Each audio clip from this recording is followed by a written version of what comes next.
Membongkar 6 langkah memasang keramik cair 3 dimensi.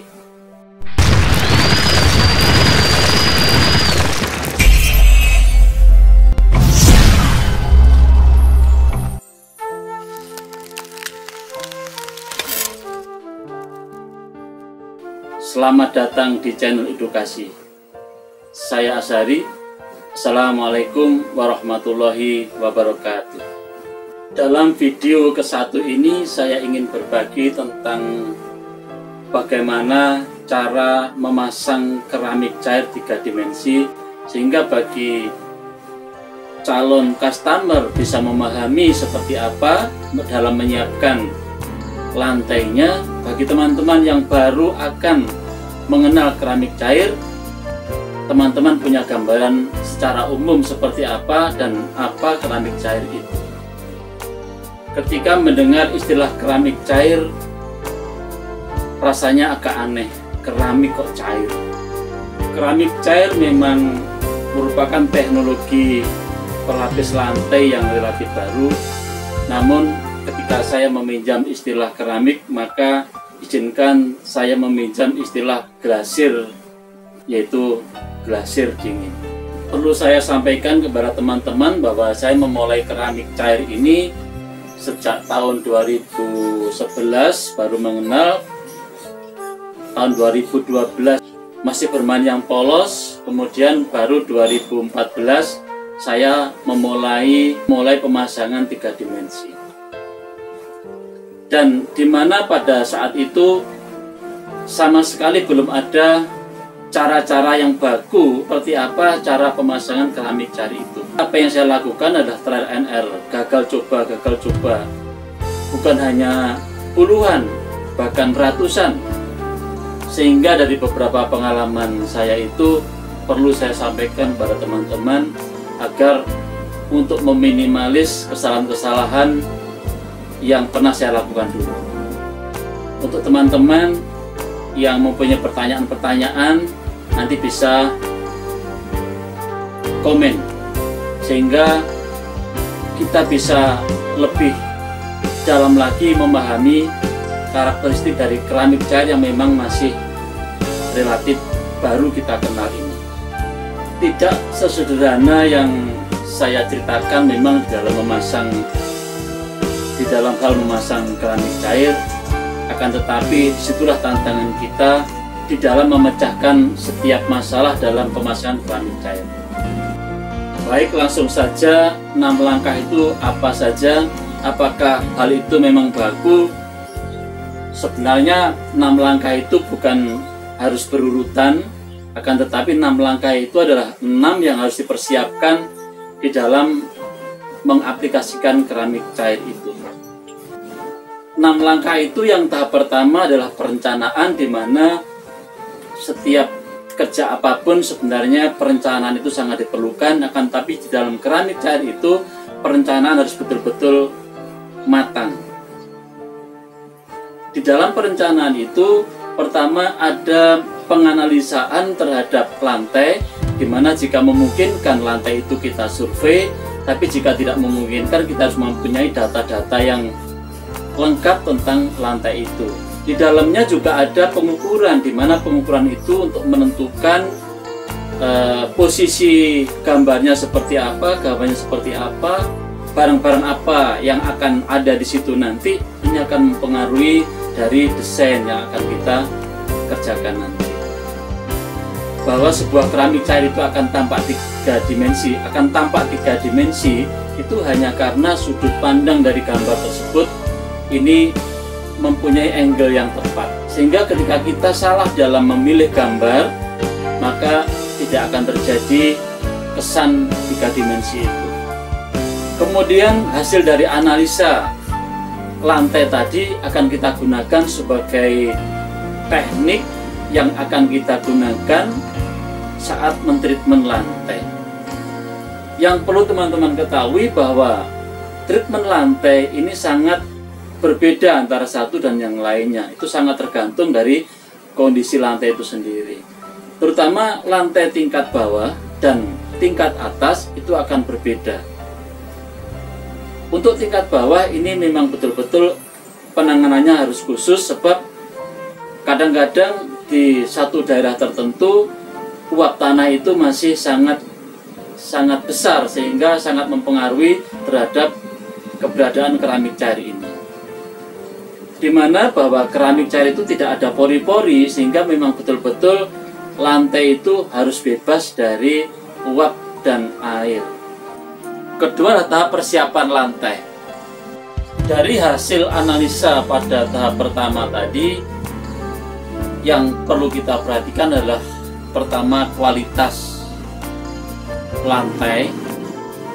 Sebuah lantai baru harus berumur antara 28 hari sebagaimana umur semen. Ketinggian itu harus betul-betul dipertimbangkan, karena ketinggian keramik cair itu hanyalah 400 sampai 500 mikron atau bahkan kurang dari itu, sehingga masalah ketebalan ini harus betul-betul dipertimbangkan. Berikutnya masalah treatment lantai. Apakah perlu dengan bahan khusus untuk menutup pori-pori lantai? Ini khususnya pada lantai yang langsung di atas tanah. Ini biasanya membutuhkan treatment khusus, berbeda dengan lantai atas.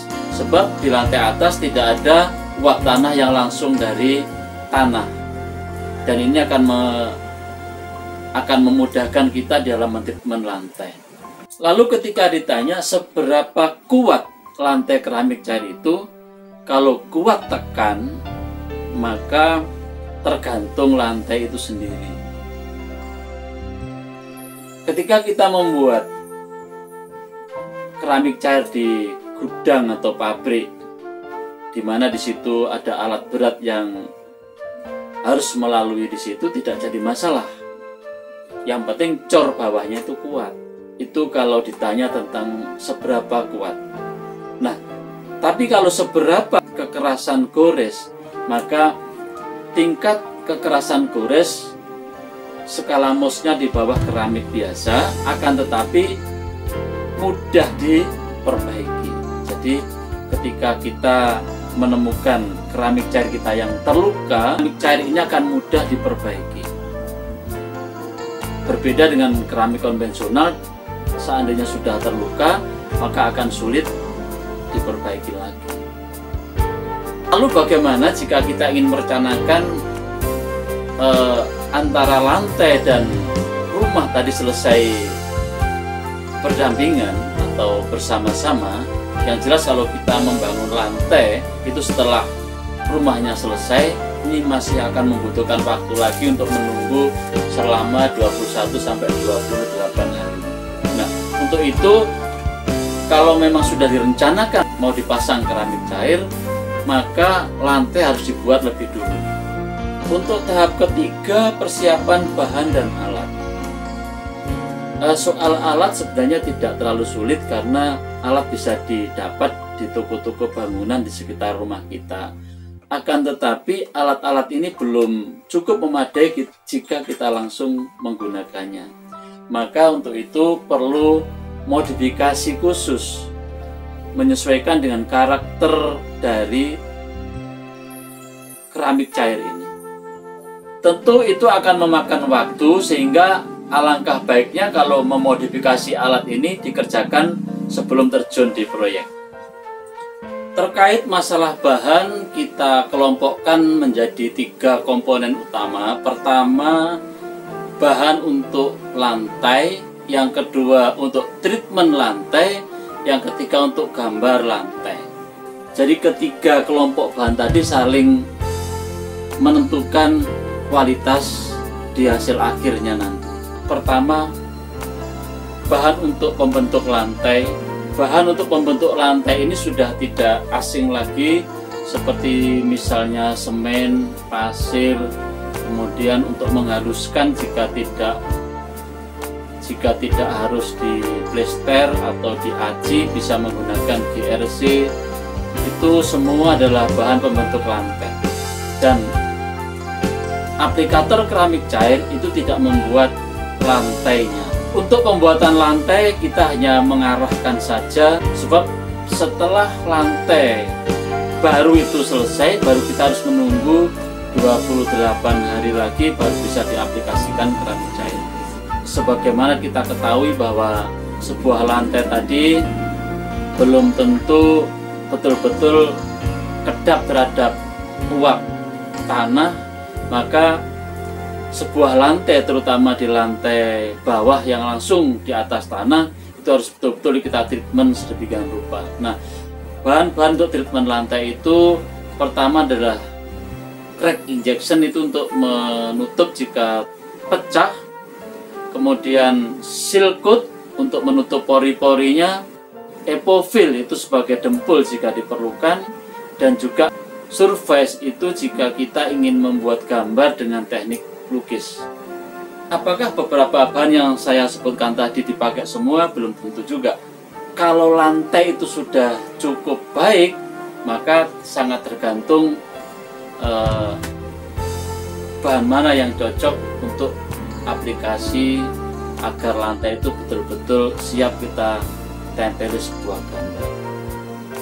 Kalau kita melihat apa yang saya paparkan di atas tadi masalah bahan, maka cukup kompleks bahan ini. Jadi ada sekitar 5-6 bahan yang harus kita gunakan dalam sekali aplikasi keramik cair.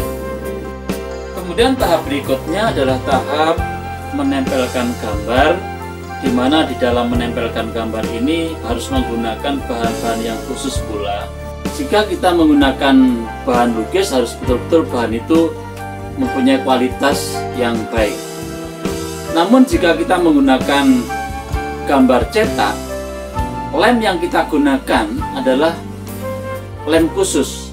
Lem ini dua komponen berbasis air atau water base, akan tetapi jika sudah kering dia tidak akan lepas karena terendam oleh air.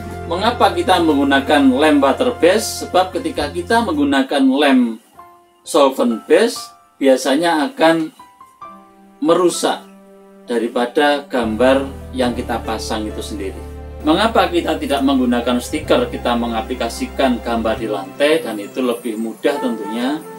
Maka ketika kita menggunakan stiker, banyak sekali kelemahan-kelemahan yang ini terkait dengan kualitas jangka panjangnya. Sebab daya lengketnya nanti hanya sebatas nempelnya stiker itu.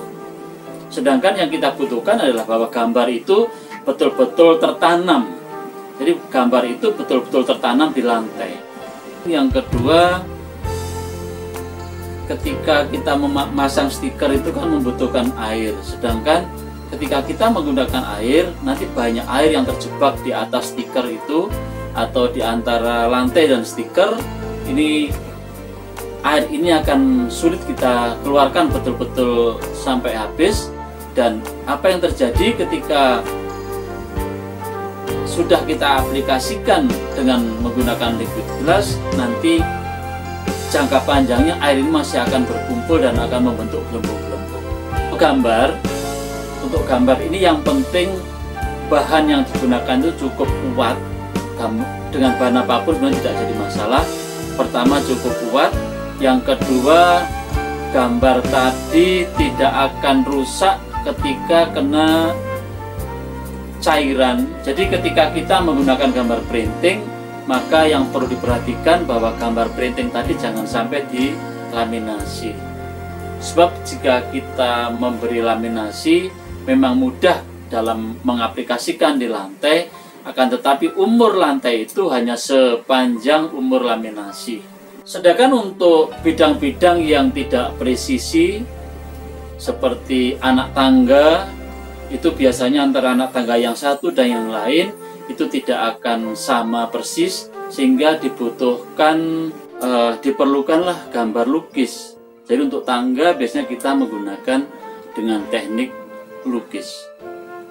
Jadi antara teknik lukis dan cetak ini ada kalanya selalu kita kombinasikan. Yang perlu teman-teman garis bawahi adalah keramik cair itu satu ruangan, satu lokasi, satu lantai, satu desain.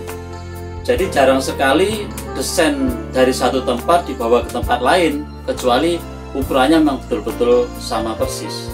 dan itu jarang sekali saya temukan. Lalu kita sampailah tahap kelima. Nah, tahap ini adalah tahap pemasangan top coat. Untuk tahap kelima ini adalah tahap yang paling menentukan, di mana tahap pemasangan liquid glass. Pemasangan liquid glass ini dibutuhkan teman-teman yang memang sudah berpengalaman, atau setidaknya ketika teman-teman masih baru mengenal bahan ini harus banyak mencoba dulu. Sebab ketika tahap ini kita terjadi kesalahan yang fatal, bisa jadi semua harus dibongkar. Di mana bahan ini adalah cukup kental yang diperoleh dari polimerisasi dari epoksida, epoksi reksin yang bereaksi dengan bahan-bahan seperti amina polifungsi, sehingga dia mempunyai kekuatan dan ketahanan yang khusus terhadap lantai itu sendiri. Liquid glass ini juga mempunyai karakteristik yang sangat glossy walaupun tidak kita poles, sehingga teman-teman tidak perlu khawatir ketika melihat lantai mengkilat, tapi sesungguhnya itu tidak akan licin. Bahan ini cukup unik, cukup kental, dan tidak bisa kita aplikasikan dengan cara dicampur dengan tinernya. Jadi ketika kita campur dengan thinner, maka karakteristiknya akan berubah. Permukaannya akan menjadi seperti jeruk istilahnya. Untuk menjadikan liquid glass ini cair, maka harus kita bakar juga. Maka inilah yang saya sebut di atas tadi, bahwa saya meminjam dari istilah keramik glasir. Sebab di sini juga butuh dipanaskan sebagaimana glasir yang kita gunakan untuk keramik pada umumnya. Ini sangat dilematis karena ketika kita bakar maka gambar akan rusak, tapi ketika tidak kita bakar maka liquid glass ini tidak akan mencair. Kemudian hasilnya tentu tidak bisa akan rata. Ini dibutuhkan teman-teman yang memang sudah berpengalaman, atau setidaknya ketika teman-teman masih baru mengenal bahan ini harus banyak mencoba dulu. Sampailah kita kepada tahap ke-6, di mana tahap ke-6 ini adalah tahap penusiran. Perlu teman-teman ketahui bahwa sampai hari ini peralatan untuk mengaplikasikan keramik cair itu sifatnya masih handmade. Tentu di sana sini masih banyak hal-hal yang mungkin perlu diperbaiki setelah pekerjaan itu selesai. Nah, akan tetapi bagaimana cara menusir, nanti saya akan membuat tutorial sendiri. Karena dalam video ini saya hanya masih memberi gambaran secara umum pengertian tentang keramik cair itu seperti apa. Nah, untuk itu teman-teman ikuti terus channel edukasi ini yang khususnya adalah membahas tentang keramik cair dan permasalahannya. Maka secara bertahap saya akan menyampaikan masalah-masalah yang terjadi atau yang sering terjadi ketika kita mengaplikasikan keramik cair itu. Untuk teman-teman yang ingin sharing lebih banyak, bisa langsung juga menghubungi email atau nomor telepon di sini. Terima kasih. Baik, mudah-mudahan video ini bermanfaat. Ketemu lagi dengan video selanjutnya. Wassalamualaikum warahmatullahi wabarakatuh.